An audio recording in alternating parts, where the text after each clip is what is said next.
Welcome back to In the Know with Lolo Knows, where we explore the stories and insights of trailblazers in our beloved dance music scene and the arts. I'm your host, Lolo, and today we have an exciting guest who's making a significant impact in the electronic music scene in Detroit.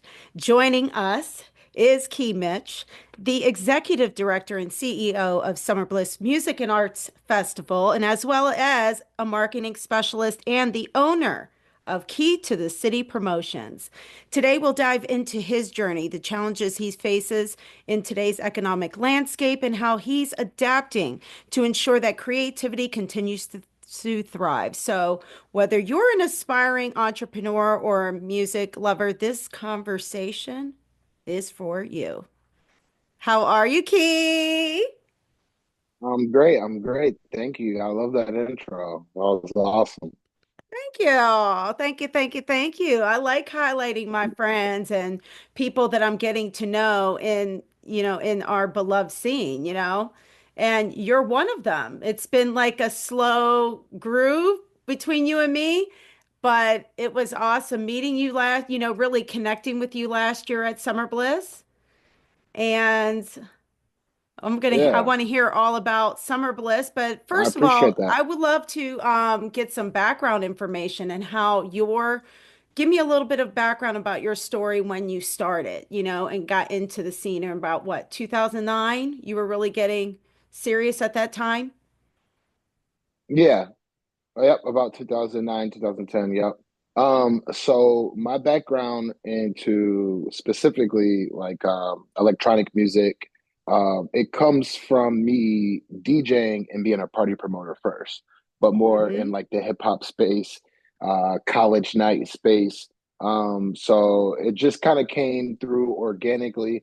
And how I even got into party promoting was I didn't even know that that was an actual a role, a position, a job. I didn't know people legitimately did that. Like I guess I never put two and two together that there was someone's role to promote events. I had been to concerts my whole life, literally since I was as young as I can remember, because my parents are concert heads. Mm-hmm. So I just never put two and two together that there was a promoter, or I never knew anyone who was a promoter. I never heard the word used. There was never anything on television.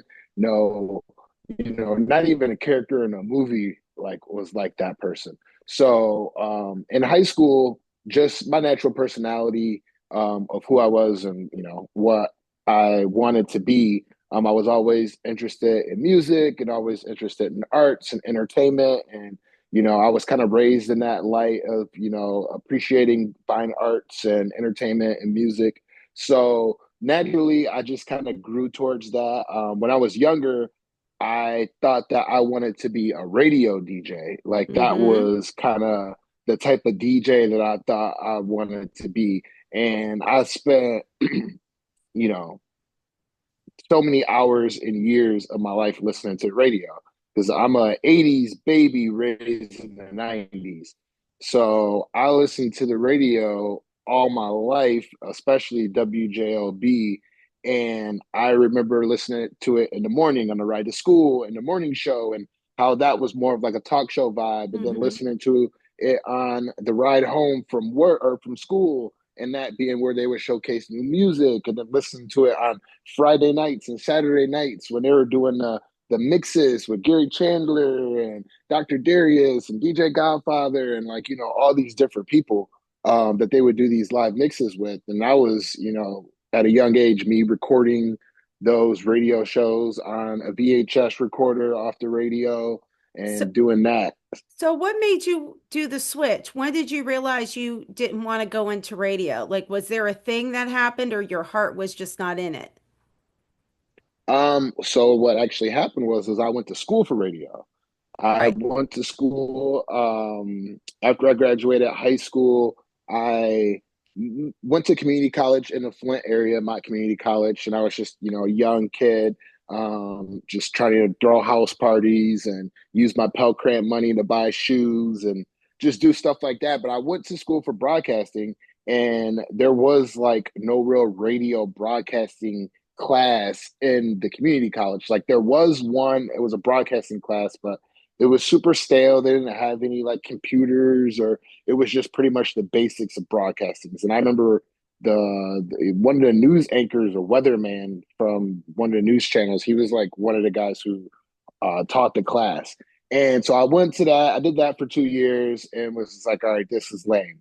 But I Mhm. knew a guy who was on the radio station where I was at in Flint on 93.7. His name was Ian Richards. And he was someone who I knew from high school. I personally knew him.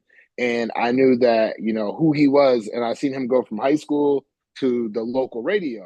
And I knew that he had went to this school after high school called Specs Howard. I was in Detroit. And after 2 years of community college, I started to put my brain together. I was like, all right, like, this is what I want to do. Like, I want to go Oh, to this wow. school. I looked it up. It was like super awesome. It was all like mostly talked about hands-on training and how, like, a lot of the students there went on to be roles in this, and how they offer you such specific training and courses on different things about broadcast writing, journalism, Mm-hmm. and then also the school was a radio television broadcasting school. I love it. So I went there. I started my journey there when I was 20 years old. And my parents actually, my dad lived in Southfield, and like I was raised in Detroit until I was like eighth grade. I went to high school in the Flint area, but my dad lived in Southfield. The school was in Southfield, so it was kind of like a perfect situation for me. So I remember I went to the school. I got the loan signed in my name and everything. Like, I took out the Pell Grant and the loans.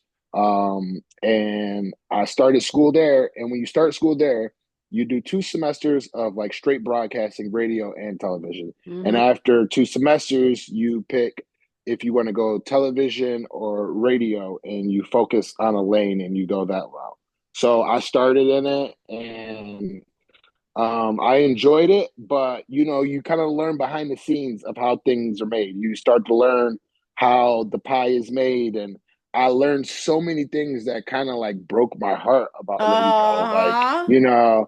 I Yes. didn't know that the whole radio list is scheduled weeks in advance of what they're gonna play, and that when they're talking on the radio, that's not live, that's just pre-recorded, and that's how they could record that and enter the song right on beat. And I just learned so many things about radio and being a DJ, a radio Yeah. DJ, that I realized that that wasn't really what I thought it was. I thought that the DJs on there were scratching and talking. I thought they were like DJing Right. live, and I thought that they were coming up with conversation and stuff like that. So that kind of like took a step back to me. But then the television part interested me because I really got into like video editing, and I Okay. really love music videos, which was like another Do you huge do all thing in the your own 90s. graphics for Summer Bliss?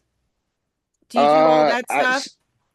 So I didn't design the branding, the main branding for Summer Bliss. Our marketing director, Melissa, Gotcha. she actually designed the logo and designed like our whole kind of brand page and our brand identity. But we did work together. Like, I kind of, I told her what I envisioned, and I actually had a logo, and like I had something that I was good, like that I was willing to go with. Like, all right, this is it. And then she was like, I knew she was already, a proficient graphic designer. And she took that vision and, 10 times it and made it really come alive It for exactly is. what I I was love trying to it. do. And it's been evolving, and it's been evolving. But, I will take things from our brand guide, and I will, make things from that now that we have our logos and our colors. So I do about, I would just say like graphic design. I do about 90% of my own graphic design, and video editing and stuff like that. So yeah, I got into video editing and video production, and I thought that was going to be my route. I thought I was going to be, Hype Williams, the next Hype Williams, or someone like that directing music videos. So I went that route. Yeah. And then what happened? So after I went that route, I graduated from school, and I kind of realized that, that was one of those, being having a degree in television broadcasting. meant that you kind of just started from the bottom. I was young. I just really didn't understand it. Like, Yeah. being assistant, director assistants on sets. And like, I really didn't see a path in what I wanted. Like everything seemed so far. I came out of it. I didn't have the like I had the skills, but I didn't have like the tools. Like I didn't Yeah. really know like, all right, what to do next. Like, all right, start creating this, start doing that. Like I don't even think I owned a laptop when I left Specs Hour. So when I left there, I was, just trying to find my way and figure out what was next. And through the school training and learning about broadcasting and marketing and branding and creating things, I just kind of came up with this idea to create my promotions company, Key to the Okay. City Promotions. Nice. And how that came about was when I was after I graduated, me and a bunch of buddies that were like finishing up college or some people that had graduated, we were all in that young professional phase of our life. And I was trying to, be around people that were doing high level things. And Of um, course. when we all kind of got together and we thought like, hey, why don't we try and create some type of like young professional group? I think there was already a group of people that was trying to do that in the area we were at in Flint. And then there was like a crew of my friends who were like already similarly doing the things. Like we had some people that was like small time involved in real estate, small time involved in politics, and stuff like that. So we all kind of came together and we created this nonprofit organization. We called it Pluto, and we came up with initiatives to give back to the community, to beautify the community, to come up with engaging events for networking events for young professionals. And we just started hustling all together, raising money, coming up with events, and working with the Chamber of Commerce. And eventually the Genesee Chamber of Commerce brought us on, and we formed into their own little young professional group, and we went under the name Grip. But during that process, I remember we were doing a lot of things, like a lot of events, helping them raise money. And I remember one of our guys who helped start it, who was already had like a political career. He's a lobbyist. I remember him getting upset about like them being on us for to sell tickets to like a Halloween party that we were doing. It was like a networking event Halloween party. And I Mm-hmm. remember him saying this thing so specific. And he was like, man, he was like, they got us over here selling these tickets. He was like, I ain't no damn party promoter. And like as soon as he said that, it like clicked because I was selling a lot of the tickets. Like I was like hustling these tickets. Like it was like a good deal. It was downtown Flint. It was like at this deli. It was kind of cool. We had a good DJ. It was like the perfect like mix between like young people who can go there and party, but it's also put on by like the Chamber of Commerce, but we're gonna make it cool. And I remember him saying that party promoter line. Mm-hmm. And I was like, party promoter? I was like, yeah. And I was like, what is a party promoter? And I literally like went home and I Googled like what like party promoter. And when I Googled party promoter, this ebook online course came up and it was like how to be a party promoter, how to turn $50 into 500. And I clicked on it, I bought it, it was $20. I printed it out in a PDF. I took it to Staples. I had it like wired and I had it laminated, and I just started reading that book. And I read the book from front to end, front to end. I probably read it like 4 times, like just straight, like literally like in that same day, probably because it was probably only took me like 30 minutes to read it. But I read it front to end 3, 4 times. And then as I was reading it, I realized that I was already doing about 30% of the things that they were telling me to do in this Mm-hmm. book. Find out who the most popular person is in the group and invite them to your party and get them to bring your friends. And I would do that with house parties. I'd be like, oh yeah, y'all girls could drink for free. Just, bring the other 5 girls and then the other 20 dudes that will follow. And so different things like that. And then See, you creating, you weren't you weren't afraid to do that. You weren't afraid to build your own network. That's the problem with promoters today. They're just throwing parties, but they don't have no network. But they're trying to yeah, be in the scene, but they really don't have that network. Like, Yeah, yeah. yeah, It you takes a come from, community. right, it does. Totally. Yeah, Go ahead, you keep going. gotta.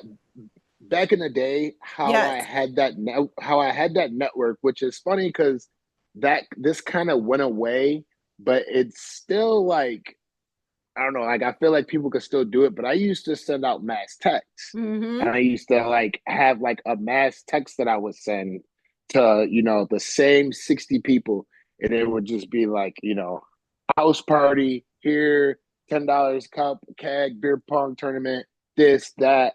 And that just kind of always end up being a thing. It was like, if I wasn't throwing a house party or involved with someone else's house party, because this was at the age when people were starting to be 21, 22, moving into their own places, five Mm-hmm. roommates, that type thing. So it was like someone was already doing something. So it was like I kind of built up that reputation. Like, all right, Key knows where the party's at, or he's throwing parties, and that kind of grew into the like you said, the network that I had. And Mm-hmm. then once I came up with the idea for Key to the City Promotions, and Key to the City was like something that a friend used to say to me back in the I day. love it. I love Yeah, that. he It's slick. yeah, shouts out Killer, Ryan Kilpatrick. He used to always say like, yo, like drop a mixtape, call it Key to the City. And he used to always like say that to me. And I just it just like it would be like a one liner I would just kind of throw out sometimes or whatever. I just tell some girls, oh, I'm dropping an album. It's called Key to the City. But I took that and I was like, oh, that's been with me for a long time. And I remember them in the book saying like, come up with a name, and if you could figure out a way to fit your name into your promotion's name, it'll be Mm-hmm. super brandable. Like people will know that's you, and Mm-hmm. they'll know that you're involved in it. So Key to the City Promotions was my thing. I remember I paid for the logo that I still use today. I paid like $100 for it from a guy, James Thigpen, who it's funny that I bought he made my original logo, but now he's like a regional wide like artist, like very well known artist in the space. He does a lot of things in Michigan and beyond, and he's created brands and worked with some of the top tier people in entertainment. But he made my first logo, and yeah, I had my company and the name and like a MySpace page. I think I don't know if I had a MySpace page, but I Mm-hmm. had all that, and I was like, all right, like now I need to throw a party. And back in the day, there used to be like college night, Thursday night. This was when I was still in my early 20s. Thursday night was a night to go out. So there was this one particular bar that everyone went to, or nightclub that everyone went to. It was packed every Thursday. And it was starting to like pack out every Thursday for like that year. And I knew that the Thursday coming up was going to be like the next, or it was coming up that that Thursday was going to be on Thanksgiving, or it's on every Thanksgiving is on a Thursday. I knew that whatever they were going to do that night wasn't going to do good. I was like no one's going to come out on Thanksgiving. Like they kept promoting it, like yes, we're open, we're open, we're open, and I was like, no one's going to come out. Like I knew that wasn't going to work like a month in advance. So I hit him up. I was like, yo, like I throw these parties, I throw keggers, like you know, I can come in and do a show on Friday for you guys. And like, if your show on Thursday fails, you at least got this show on Friday. But I kind of think that everyone will be with family on Thursday and then they'll be like, shit, like I want to go out on Friday. And, it's Black Friday. And this was, in 2010. So people were outside. People were going to the malls. Like Black Friday was a thing. Like it was like, people were outside back in 2010 or whatever. So they let me do my first event there. They agreed to it. I booked the same DJ who DJ'd on Thursdays, and I came up with an event name just like the book told me. I called the blackout party because it was on Black Friday. Blacking out was a thing. Now that I look back at it, it's so cringy. But come blackout Black Friday.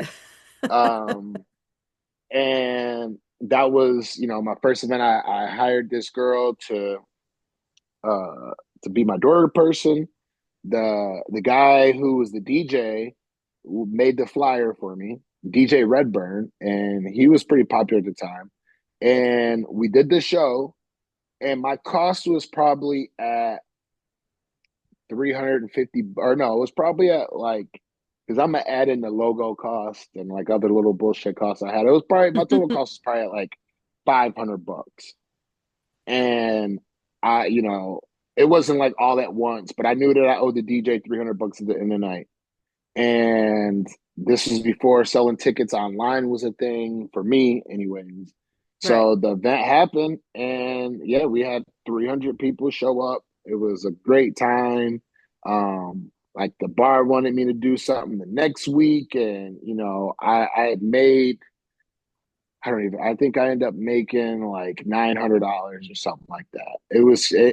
I remember I had like a Because $200 tab though. you put in the work and the time. Like here, um, you put when you put in the work and time to network and to not just put your flyers up, but to go out and actually talk about your event or, hey, I got this party coming up. You should come and check it out if you're in the area, whatever, and a lot of people don't do that.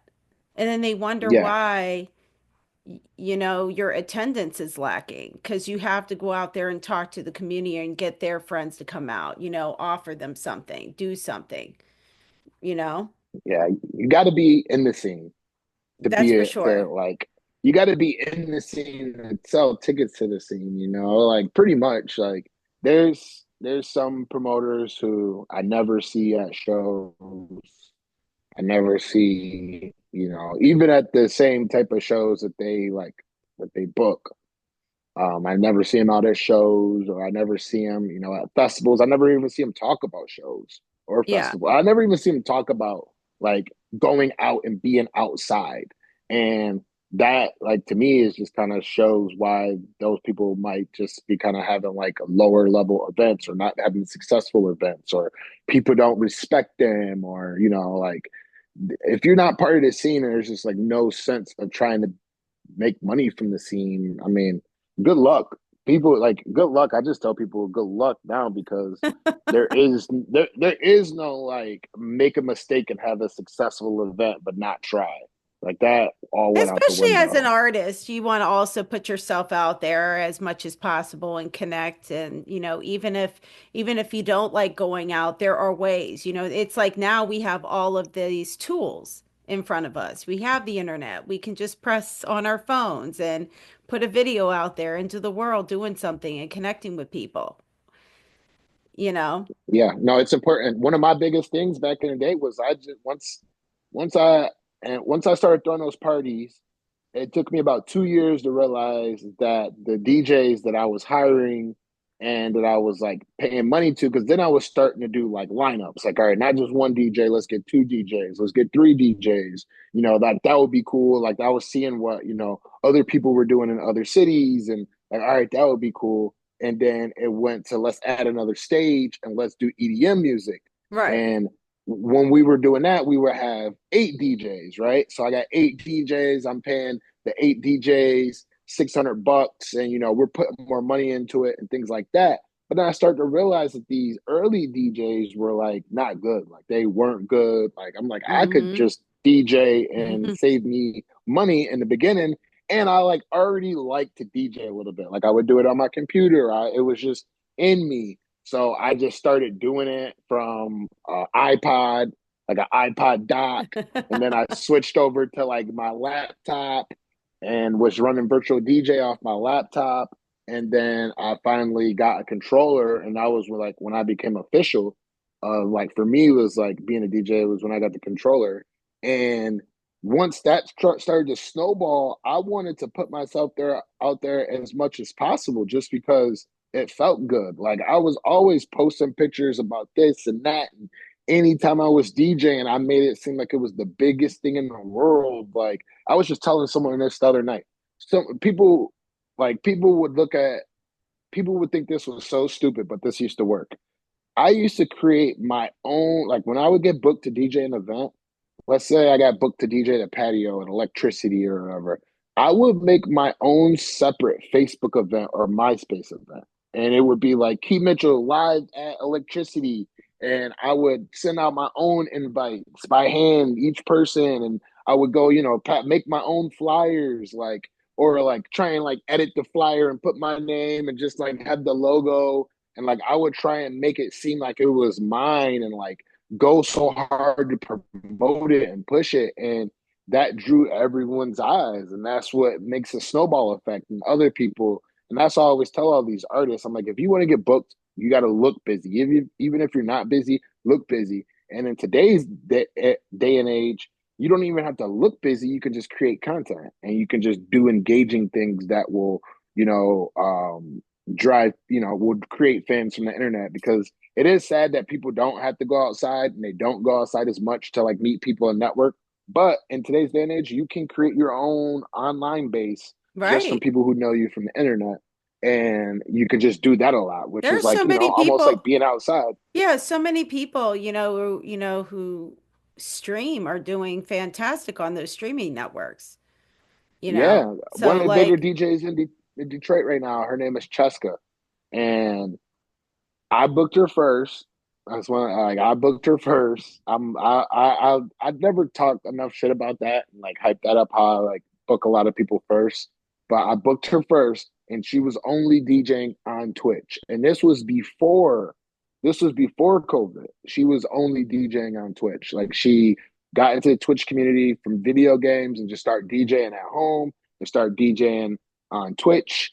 And then COVID came and she blew up on Twitch. And then once COVID ended and people were seeing how big she was, and I was booking her a little bit more, everybody else ran to her. And now she has, her own fan base that goes from Twitch to real life. Like I've yeah, seen her have 50 people pull up personally just to see her play and then leave. Like she yeah. has her own fan base that she built up from the internet to real life. So there's all different type of ways that you can do it. And I mean, shit, that's how those streamers do it now. Like they build them up from online, but then it's a real fan base like that want to see you in person and want to see you on TV and all those guys. Let me ask you something. As the executive director and CEO of Summer Bliss, what are your goals for this event? And how do you see it evolving in this current market that Okay. we're in? For this event, one of our biggest goals for year two is to be financially successful. Yeah. Is to just break even. That's the biggest goal this year. I feel like last year we figured out how to do the event, how to, make the vibe and create the space and do all that. So all we gotta do is just capitalize on all, remember how we did that. And then this year, do better at budgeting and understanding the budget and being prepared for it, and at least just breaking even. So that's one of our that is the main goal, is to break even.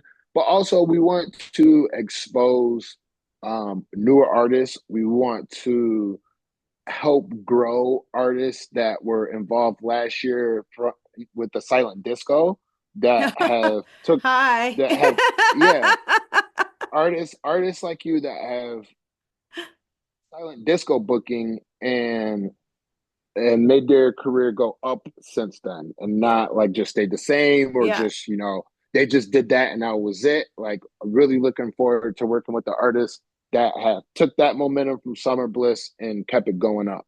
I'm also looking forward to bringing on more Black female DJs. Yeah. That's a big goal. We're gonna have a lot more Black female DJs. And we're gonna have more hip hop and more like dance and more just outside of the exact like electronic music realm, but a little bit more I'll say cultural influence music from my culture. Okay. Is there anybody you have in mind for those slots in regards to the hip hop? Yeah. We got some, so there's some artists right now. There's an artist right now who I reached out to, Elijah Jade. Okay. He started a series, like a DJ series where they DJ like in the kitchen of a restaurant, and it's like an open DJ mic night kind of vibe where you come up and you mix, and they do it for like 4 hours, and they stream it and they record it. People come in and just chill. It's like when things you see on Hmm. YouTube where people just kind of relax in the background. So he's Yeah. been doing that and being super creative with a partner. I forget her name, but they're super dope. They're like they bring this awesome energy to a restaurant on the stream that's like unmatchable. So trying to get them on, trying to get Problematic back, Hottie, um, uh, Stardust, Miss Tay Made. There's a couple of DJs that I've been like watching and like seeing them like grow, and I really want to get them involved. Lolo. So yeah, that's who's on for real. That's who's on the list. We were just That's actually awesome. Yes. yeah I would love to rip a set for y'all again. Especially on, you had some I really loved the layout of how you had that whole area. It was a lot of fun. yeah, we took It wasn't advantage of the overwhelming. space. I think it was just enough. And it was like, and the vibe was really awesome. I had a really, really good time, and the people that were there, it was a very positive, beautiful, loving community. Yeah, it was awesome. It was everything like in the moment. It was everything that I hoped for. It was Yeah, every. It was the vision that I wanted and that I thought could happen. It came to life. So it was amazing to see it and to hear back from people like that. When our parking we did was our easy. surveys. Parking Yeah, was when easy we just being around the area because, being in that open industrial area helps too. You know what I mean? And that was cool. Yeah, yeah, definitely. And on our surveys, we got a great response from everybody who like filled it out. Like, what would you rate Summer Bliss 1 through 5? We mostly got fours and fives. And, That's would you return? awesome. And you We had got a that hundred yoga. percent You on. had that yoga Yeah, experience. That was yeah. nice. We had some wellness experiences. We are, and that was something that we kind of learned from last year, and kind of kept our eyes open to like what worked, what Yeah. didn't work, what would be um, more comfortable for people in that type of situation. So we got some things that we're working on. We want to do like some activities that involve like dancing, teaching people, shuffling, maybe some jitting classes. Like we want to involve a little bit more activities like that. Yes. That sounds awesome.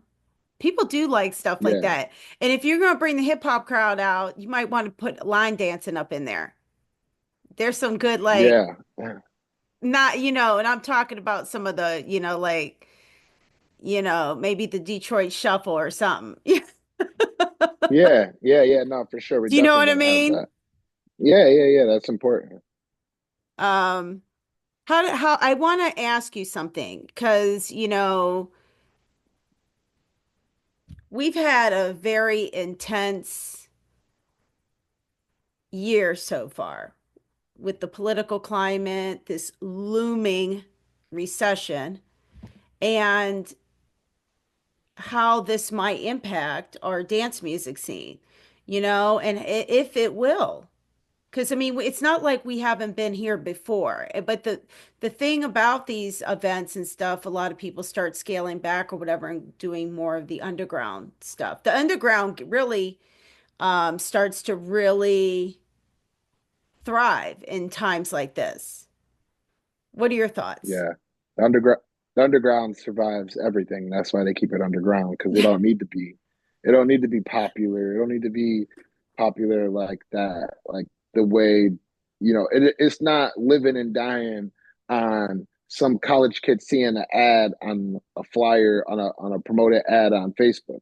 It's Yeah. living and dying off the people who look and are and searching for what they want to do and like searching for those underground things, and that's what they do. They go there every weekend. They listen to that type of music every weekend. So the underground will always kind of stay consistent and survive because that's where the true realness is. That's where like the real heart of any scene is really in the underground, because those are the people who don't really care about all the flashy lights, and like they're just there for the real shit. Like they're there to hear music, they're there to dance, like, they're that's what they're there for. So it And you will make always, friends. it You will really, survive. you Yeah. know, one thing I love about being in this scene, and even since the first time I, raped, it's so easy to connect with people. Yes. It It's a really very is. connecting community. It's a very connecting community, even for the most introverted person. They do tend to come out of their shell more easily just being who they are in the scene. And I've always witnessed that throughout my, all the years that I've been here. Yeah. Yeah. The electronic music scene takes a lot of its base and a lot of its core principles from the like 70s hippie, Woodstock kind of era. Like if you look at the elements of Woodstock and you look at the elements of Electric Forest, Mm-hmm. 60 years later, they're still there. Yeah.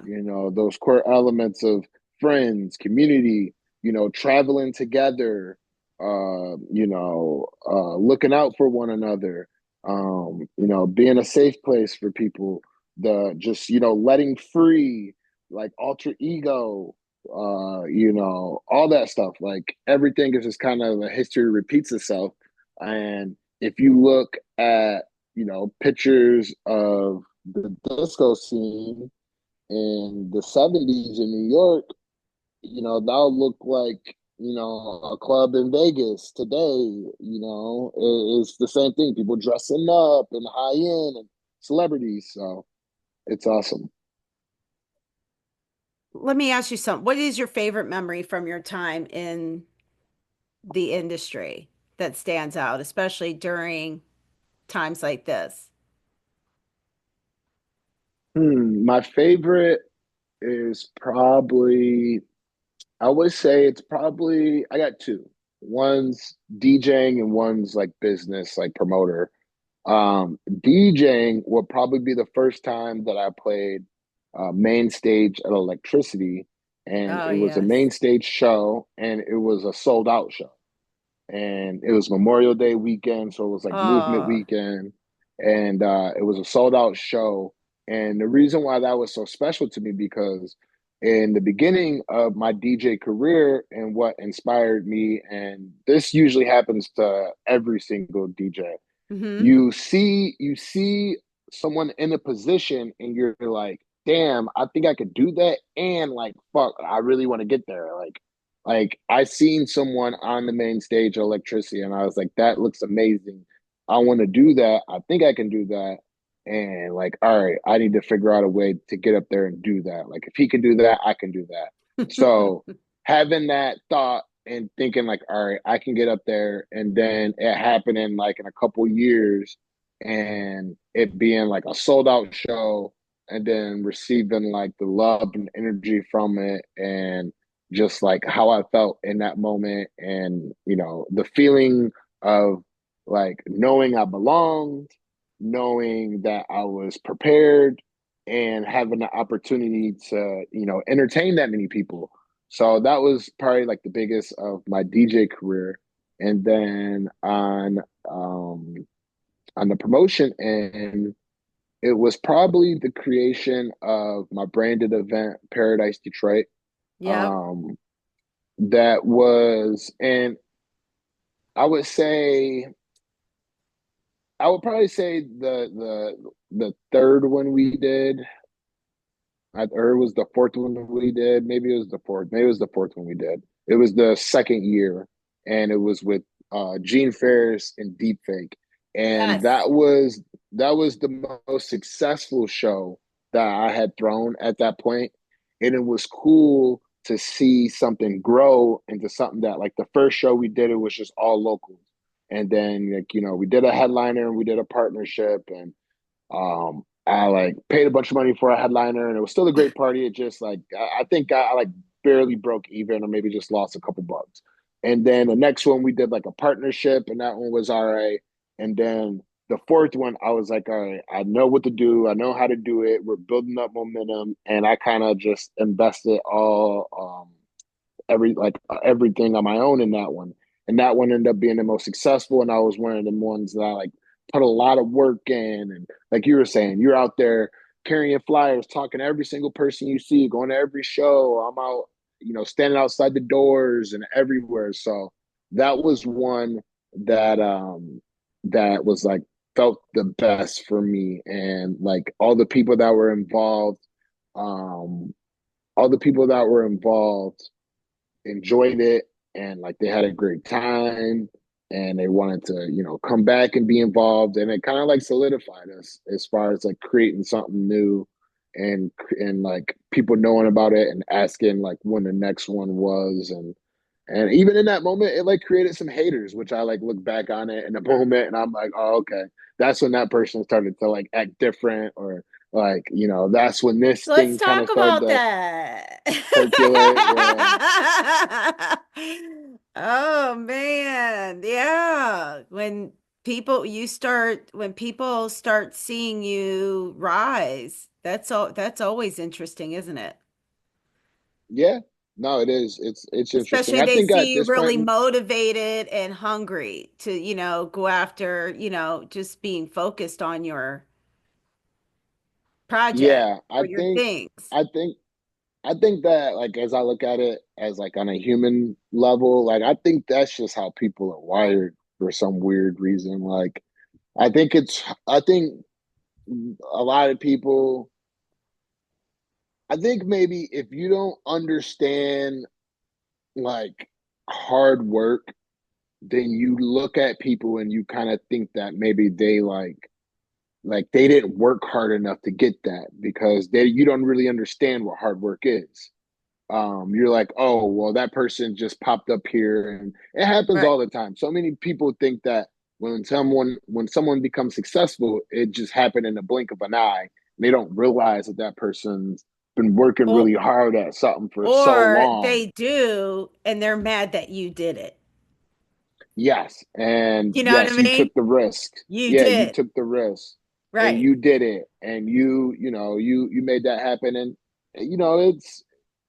it's sad, because to me, I always looked at that as inspiration. Yes. Like the person that I seen DJing up there, like I wasn't hating on him, like, no, like, oh, he sucks, he don't deserve to be up there. I was just like, yo, if he can do it, I know I can do it, because I know him kind of like, and I know how he works, and I can guarantee I that I can feel that. outthink, I feel I can that. I I can feel outwork that. him. Trust me. I feel So that. and there's been plenty of people in the scene who I've seen, and like when I came into the scene, and especially when I moved to Detroit, or actually not when I moved to Detroit, but before I moved to Detroit and I was living in Flint, I was driving to Detroit every weekend.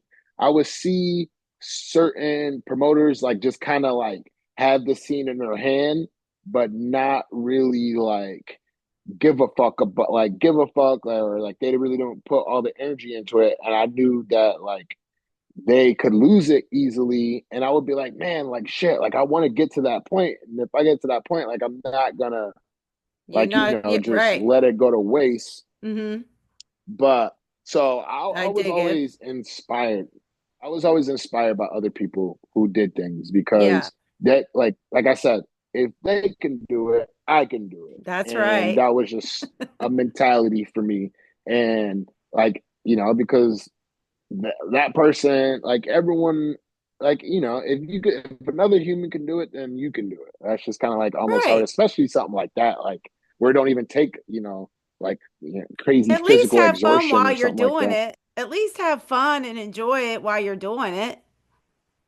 Yeah, yeah, but the haters, they come, and it's just kind of it's probably best to be like oblivious to it Right. and not really know You're and right. not really like pay attention to it Yeah. or not really like try and like put too much into it. Like Right. sometimes I'll like, I caught myself doing that recently, like, taking something small and like overthinking it, like, oh, he must be doing this because of that, or like that's really just like, oh, like I don't care, like it doesn't Yeah. even matter why he's doing it, just whatever, just move on and like keep it moving. But it happens.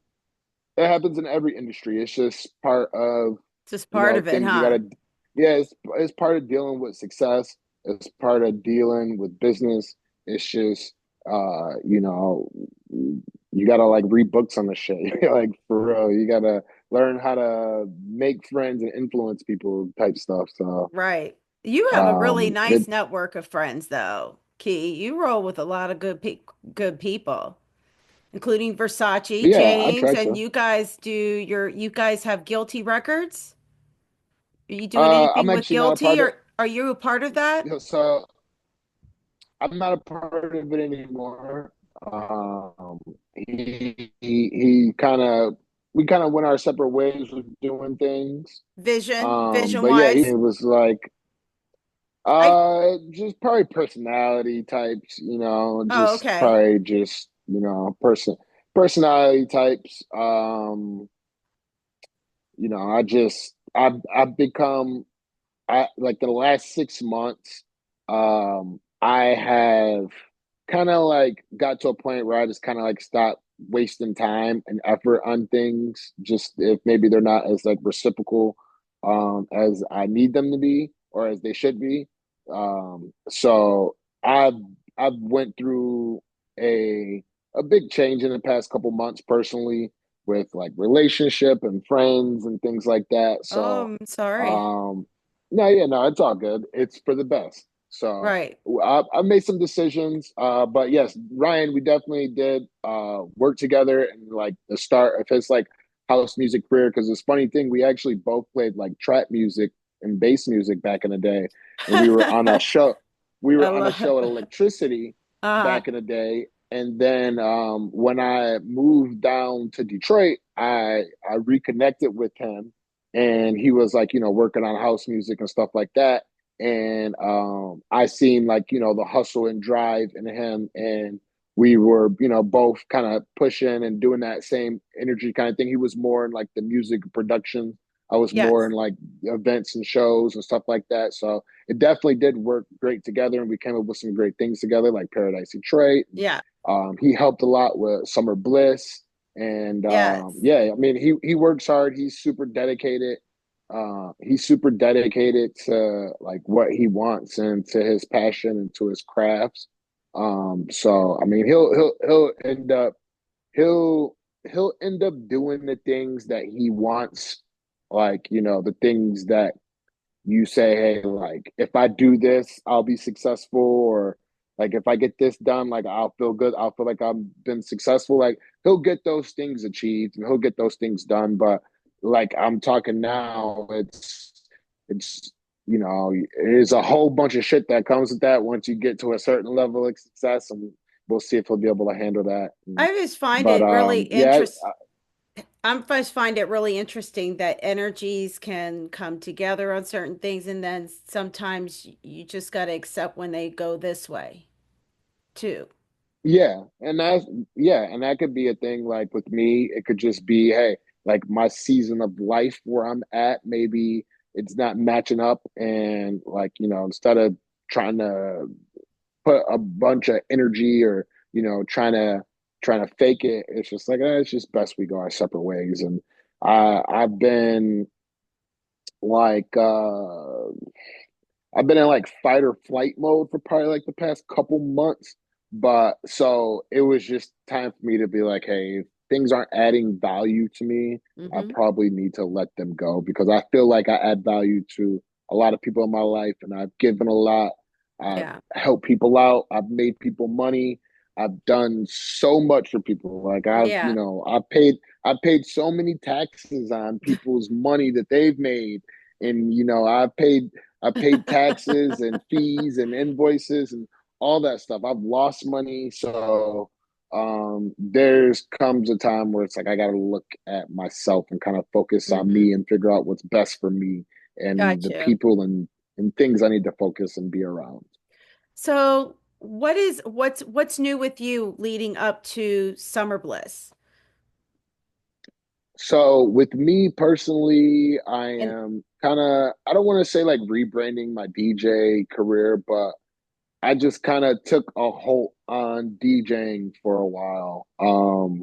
hmm For probably about 6 months, I would say. For probably about like since I would probably say since the end since Summer Bliss, since June. So I kind of like took a halt on DJing.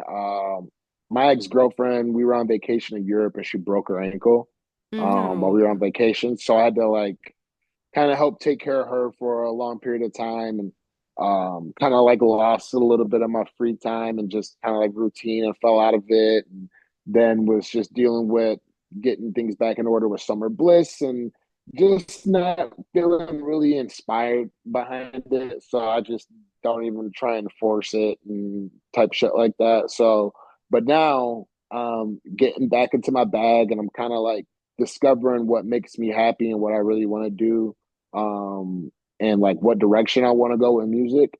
So Absolutely. that's something that Okay. I'm really starting to focus on.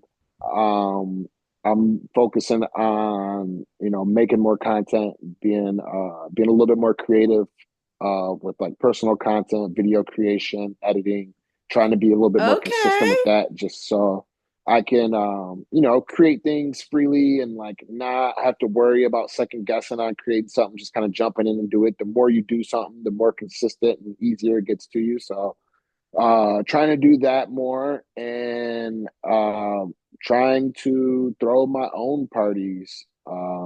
Like when I say my own parties, like 100% kind of like ownership parties where it's Yeah. like all the revenue coming in from this event is going into the business. It's going to my business. It's not, you know, Right. alcohol sales are going here, production is going here. Door sales. This part of door sales is going here. It's Right. like no, all of it needs to come to me. Like I need to be in control, and that's the only way that I actually see. Um, I hope people who are promoters can listen to your story and be inspired to really do the work because that's been the biggest issue that especially like on my Threads account. I mean, I have a big DJ community and they talk about these kinds of things all the time. You know, the role of the DJ, the role of the venue, and then the role of the promoter. Promoters, like you said, were out in the street with their flyer at every event just passing out their, making people aware that they were having throwing these parties, and this is how they got the word out. But they were out there, really putting in foot traffic to do that. But these people were also tastemakers. Promoters are tastemakers. If they build their name, they built their name to a level where DJs would want to play their party. And then the people will want to go to that party. That is yes, a promoter. You know what I'm saying? You want to get on his list. You want to be up in his crowd. You want to be, even if you didn't really weren't familiar with the DJs on the list, you went because the promoter had good taste. yeah, tastemakers. They The they kind of tastemakers. You know what I mean? This is what I'm talking about. That's what the promoters do. And that's what they yeah, always did. I don't know yeah, how it got to this point where they rely on the DJs. If you want the DJ to bring all the people, why the DJ could just cut you out and just throw their own party. and that's what I do. That's what you do. Yeah, exactly. You know what I'm saying? Exactly. You cut the middleman out if you can do all that. That's what the promoters does. They have the vision, they have the whole title, they have the vibe, you know what I mean? They set it up. There you are, the tastemakers. But I'm glad that you do that and that that's your whole thing. and people Yeah, should, definitely. It's important. I want other promoters to look at you and say, you know what I mean? This is how it should be done. Yeah. And if you look in like other cultures, genres, Mm-hmm. it's like that. Like the hip hop scene in Detroit, it's like that. The promoters dictate where the people go, and the promoters Yeah, they do. dictate what's popping, and they add Yes. on the DJs. They add on, sometimes they'll bring in celebrities just to make a little bit more, but there's some promoters that, like here in Detroit, that throw these parties, and I see it. They bring in 20K at the door, and it's just, five dudes who are just on the flyer with their chains out, and like, but people know that that's where it's popping at, and like, the girls go there, and the dudes follow the girls, and Mm-hmm. like, just to be blunt, that's where Mm-hmm. the dope boys go, that's where the rappers go, that's like, that's just kind of how it is in that scene. And I mean, in other scenes too, but in the EDM industry, the thing is that there's a lot of differences, because that's one thing I've noticed by myself, is that I actually carry like seven different roles that really don't go together. So for me, for my business, like really, I'm the talent buyer, which is a whole just job on its own. Like Yes. there is an actual just position for people who just talent buy. They just work on getting the contracts, negotiate it, signed, Right. confirmed, talent buy. I buy the talent. I know who to buy. I see that this person can maybe sell this amount of tickets. I buy the talent. The promoter is a totally different person from the talent buyer, like it should be. The promoter is someone who figures out the marketing plan, how to promote this, how to get the Mm-hmm. word out, where to share it, the different websites, the different places they got to put up the posters. Um, you know, sometimes, and like, they get their street team, like that's the promoter right there. And then Yes. um uh you have like booking agents Yes. who are like doing separate things, who are booking with the artists, and then like working with the venues, and then sometimes they work together. So there's a bunch of different roles, and like, me, when if I do an event, I can damn near end up doing everything: the graphic designer, the DJ, run the front door for an hour, security, have to throw someone out. At the end, I got to do the editing for the recap video, photography, take a couple pictures on my iPhone, or grab the camera from someone. So yeah, sometimes there's like too many things wrapped in one for me, and that's one thing that I'm actually like working on. I Oh, would me love to too. like, I would love to, yeah, yeah, yeah. Yeah, I'm kind of, and you know what? I've kind of gotten to this point, and that's why I've been putting so much energy into Summer Bliss, is because I actually have people who work with me together.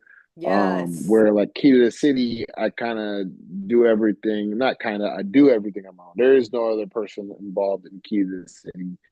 And I wish when I first started it, I would have got someone who just wanted to be there for the ride and like be involved. That was like a legit person that would have stayed with me, and like I could have continued to help them grow. Mm-hmm. And like they could have grew with me together. Um, but I never really found that person or that team. But I was able to do that with Summer Bliss and build that Yeah. team up and have these people involved. And they've stayed with me, and they see the vision, and they put in the work with me and not made a dime. So, that's the type of people that I want to work with, and that like I look forward to working with, where it's like, hey, like I know I didn't make anything, and I'm putting in a couple hours a week, but this is like I'll be doing this anyway, kind of type thing. Or I see the vision, or they see what we created from last year and how we could possibly Mm-hmm. make it great, because nothing great is just made in one year. Like Yeah. all the long standing events that happen right now have been happening for over a decade, for 2 decades, movement over 2 decades, EDC 2 decades. I mean, Like, Electric Forest is now at a decade, and things like that. So it takes time, it takes consistency, and I've watched enough YouTube videos and documentaries of people who created things to know that I have another you're not going to question. be successful when you first started. Go ahead. You're Your techno brunch. Do you still do that? Uh, working on it, working on it. That was a I thing that I want to was come able up to do. there. I was something I was able to do because of the building I was living in last year Oh or 2 years ago yeah, or that's last year. right. I was living downtown and I had the perfect space to do it, but we were working on doing bringing it back this year. Oh, I I want to got come. two events during movement that I do. What are you Kickstart, doing? which is like a rooftop party. We do Kickstart, which is at level two. It's in Greektown. It's a rooftop party we do. It's Oh, not I food or know. anything Oh, I like know that. that spot. I was there last year. Yeah, yeah. So last year we had Blossom. Year before we had Option Four. Year before that we had Born Dirty. And this year we're working on a couple things for it. We got the date and everything locked Yeah, in. keep me posted. I would love to come up Yeah. So and if there's anything, I'm available that weekend. So let me keep me okay, posted. for sure. Yeah, there's gonna be some options out there. We Yeah. try and get two stages going and try and book as many people as we can. A lot of the out of town homies. That's one where I can book the people that are traveling in town for the weekend because they got 40 friends already here that's in town for the weekend for festivals. I So know. My friend, those I things have work all out my friends perfectly. are going to be in town.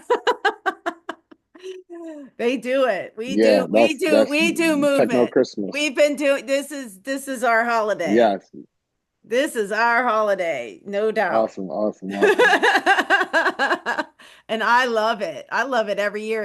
awesome. I love it. It's always magical it's just magical in Detroit. It really is.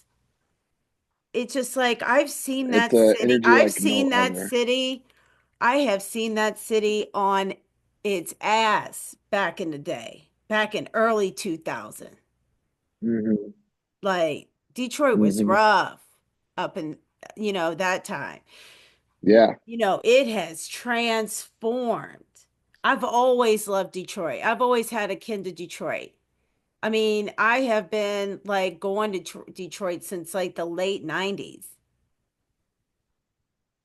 And I've awesome, had, awesome. Yeah, you it's know, and it's such an amazing city all the way around. And I love what you guys, I love the culture and the music scene. It's just a chef's kiss every time. yes, yeah, I appreciate that. And Detroit loves you. We love anybody who's willing to come up here and hustle, I love it. I get their love it. elbows and knees dirty, have a good time. I feel like I'm your sister. I'm like your favorite cousin. I'm Yeah, no, for real. You got Detroit energy. I'm Detroit's favorite cousin. Yeah, Like that's are you why originally from? Oh, I'm gonna put that on a t-shirt, Detroit's favorite cousin. I love that. Are you originally from the Ohio area I am not or? originally from here. I came here though in 97. I came to Cleveland in 97. And before that, I was short term living in Pittsburgh, which I spent Okay, a lot of my teenage and early college years before I moved to Baltimore. And in Baltimore, that's where I got into the scene. okay. Like, really, Emo. I love Baltimore and New York City. So I am originally from New York City. Okay, I was born in Brooklyn, New York. My family are, first generation Puerto Ricans in this country who migrated to New York in the, you know, oh my goodness, what, the 60s. okay. Awesome. My family's from New York too. My dad was raised in New York. All my cousins, my first cousins, they live in New York. I lived in New York every summer with my Oh, grandma and my aunts in the South so Bronx, much fun. So much fun. Tremont Ave, yeah, Tremont Ave, Fordham Road, Bronx Zoo. I'm looking forward to going back and playing in New York soon. I did last year. I played right in Brooklyn and Silo.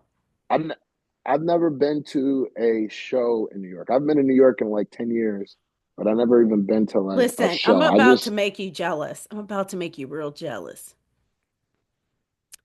Back in the early 90s, I used to go to the Limelight in New York Oh City. wow.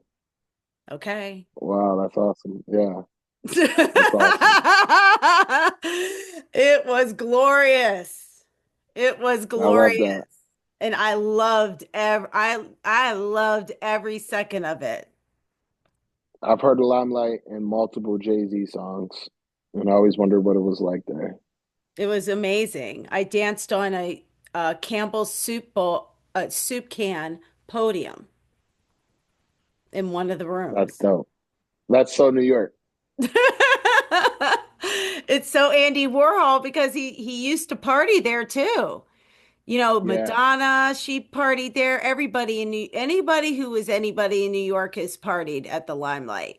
But also, it was just a fun atmosphere. But every time I would go to New York City, like I went to the China Club, that was an amazing experience. But let me tell you something. Every time I be up in New York, it's like how I feel when I go to Detroit. I feel like I'm home. Yes. Yep. That's how you should feel. Right. You know, it's just like, and it's not even when I go to a club and stuff, I just walk right in. I love it. I love it. You know, like, I don't know. I belong here. That's awesome. You That's the know, type and of energy you gotta it have. feels good because I feel, energetically, I feel like I belong here. You know, it's just like Yep. that energy. It's that feeling, that vibe. And exactly what when I feel even when I play music, I feel the same way. Yes. That's awesome. I love that. So I know that joy it comes off and you feel it. Yeah, it's important. It's important to have good energy. People can feel it, see it. They know what's real and they know what's not. Real, recognize real. Ain't That's that the true. truth? Ain't that the damn truth? Okay, I'm gonna be concluding this show because I have Okay. to. But first, I need to put on my glasses, darling. Because I'd love to give you a proper like send off. And that wraps up another insightful episode of In the Know with Lolo Knows. A huge thank you, Key Mitch, for joining us today and sharing your perspective on the music industry, the impact that you're having on the community in Detroit. And if you enjoyed this episode, be sure to subscribe and leave us a review. And don't forget to check out the Summer Bliss Music and Art Festival and Key to the City promotions. You can find them on Facebook. They have a website. Would you want to blurt out the website and Yeah, I'll give tickets out some for shout the outs. event? Yeah, let's Yeah, do that. yeah, so you can find out all about the festival and buy tickets at summerblissfestival.com. And you can fill out some forms. You can get involved. You can, apply to perform. You can apply to be a vendor, volunteer. We're also going to have a form up soon for influencers. We're looking for like influencers to get involved and to want to be involved, help us promote, make commission off of tickets, even possibly like host some activations or activities that they could, want to be involved in. And you can find Summer Bliss Festival on all socials: Instagram, TikTok, Twitter, Facebook, and Key to the City Promotions. You can find Key to the City Promotions.com. Go to my website, find us on all the social medias, and Key Mitch on Instagram and social media, TikTok, Twitter, all that good stuff. All right. Well, thank you so much And for. Oh, go ahead. yeah, I appreciate you so much for having me on here on the podcast. I love podcasts. It's all I listen to every day. I put in about 8 hours of listening hours on podcasts. So I love being on it. I used to have a podcast. I did like 80 episodes. And eventually that's a goal that I need to put in the air for 2026. Yeah, every Thursday though, we air this on Deep Space Radio .com at 12 p.m. for first the Club Kid Dirty Disco show and then In the Know with Lolo Knows. So it will air um, this Thursday live, 12 p.m. and 1 p.m. Can't So, wait. I can't wait to listen and back. then we also have the YouTube video. So that will also go up and be in its own premiere at Lolo Knows on YouTube. And I love that because it's awesome. It's actually the platform's been building and everything. So got a little community on there. So I'm excited. I I'm love it. I love excited. it. I'm excited that people want to meet all my awesome friends. That's why I'm Yeah, you doing this got show. that's perfect. That's You perfect. know, I can, brag about all my cool friends that I have. Just a bunch of hustlers out there. Yes, and but we all have to stay encouraged because we actually really do love this. You chose this for a reason. You love it as much as I do, and you feel you believe in it, and you have to keep just going forward and doing the best that you can, you know, and Yeah, keep believing in it. yeah, consistency and an overwhelming faith. That will get you to anything that you want to achieve. Amen. Thank you. That was I perfect. appreciate you. Thank I you for having me appreciate on. you. Hold, please.